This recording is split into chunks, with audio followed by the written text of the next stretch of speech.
మా గోపినాథ్ రాలేదు. సో ఎందుకంటారు గోపీనాథ్ వైపు?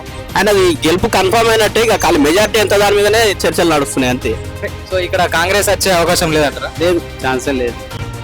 సో బీజేపీ గురించి ఏంది మరి ఇక్కడ? బీజేపీ ప్లస్ లలో లేదు, మైనస్ ఆయన. కాంగ్రెస్ ప్రభుత్వం ఏం చేస్తున్నానా, ఏం చేస్తలేదు, ఏం ఇస్తలేదు, ఏం ఆయనకు రాజకీయ పరంగా అనుభవం లేదు. కానీ పెద్ద మనిషి హోదాలో ఆయనకు చాలా అనుభవం ఉంది. ఇప్పుడు టిఆర్ఎస్ దే ఎక్కువ ఉంది.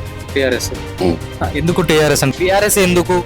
ఎందుకంటే ఇప్పుడు కాంగ్రెస్ పార్టీ ఏం చేయలేదు, 2 సంవత్సరాలు అయింది కదా. ఇప్పుడు మగన్ గోపీనాథ్ పోయిన తర్వాత వాళ్ళ భార్యకి ఛాన్స్ ఇద్దామని అందరూ అదే ఆలోచన. టిఆర్ఎస్ కాంగ్రెస్ గట్టి పోటీ ఇవ్వబోతుంది. ఎన్ని రోజులు పోటీ ఉంటుంది, పక్కా కాంపిటీషన్ ఉంటుంది. మనం ఎవరు వచ్చినా ఎవరేం చేయరు, వాళ్ళే చేయరు, వీళ్ళు చేయరు. నష్టపోయేది పబ్లికే.